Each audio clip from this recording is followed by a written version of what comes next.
পাক আমার নামাজের কাতারে এসে দাঁড়িয়ে যাও, জোরে বলুন সুবহানাল্লাহ। ও বান্দা, তুমি নামাজ পড়বে, আবার নামাজ পড়ে তোমার প্রতিবেশীর ভিতরে এতিমের ছেলে থাকবে, এতিমের বাচ্চা থাকবে, এতিম ছেলে মেয়েটা দুবেলা দুমুঠো খাওয়া হয় কিনা একবারও খোঁজ খবর নিলে না, তার একটা শীতের পোশাক আছে কিনা খোঁজ খবর নিলে না। নিজে ভালো খাবে, নিজে ভালো পড়বে, নিজের চিন্তা করবে, অথচ প্রতিবেশীর ওই এতিম ছেলেটা তার দিকে একবারও খোঁজ খবর রাখবে না, খেয়াল রাখবে না। দেশ ও বিদেশ থেকে ছাড়াই আমার এই চ্যানেল এমডি রবিউল টিভি এই চ্যানেলের ভিডিও দেখছেন, তারা আল্লাহ এবং তার রাসূলকে ভালোবাসলে আমার এই চ্যানেলটাকে সাবস্ক্রাইব করুন। নতুন ইসলামিক ভিডিও পেতে আমার এই চ্যানেলটাকে সাবস্ক্রাইব করুন এবং পাশে থাকা বেল আইকনটি প্রেস করে রাখুন। তুমি নামাজ পড়বে, অথচ তোমার প্রতিবেশীর ভিতরে মিসকিন ছেলে মেয়েরা থাকবে, গরিবের বাচ্চারা থাকবে, ওই গরিবের ছেলে মেয়ে তাদের দুবেলা দুমুঠো খাওয়া হয় কিনা, শীতের একটা পোশাক জোটে কিনা একবারও খোঁজ খবর নিলে না।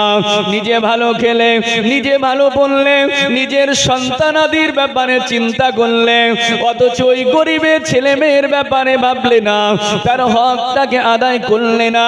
না না বান্দা, প্রকৃত নামাজি হতে পারলে না। আগে যাও, গরিবের হক আদায় করো, এতিম বাচ্চা মিসকিন বাচ্চাদেরকে খুশি করে সন্তুষ্ট করে বান্দা, তারপরে তুমি আমি আল্লাহ পাক আমার নামাজের কাতারে এসে দাঁড়িয়ে যাও, জোরে বলুন সুবহানাল্লাহ।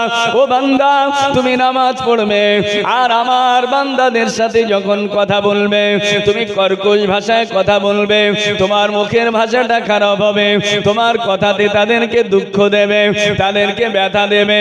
না না বান্দা, প্রকৃত নামাজি হতে পারলে না।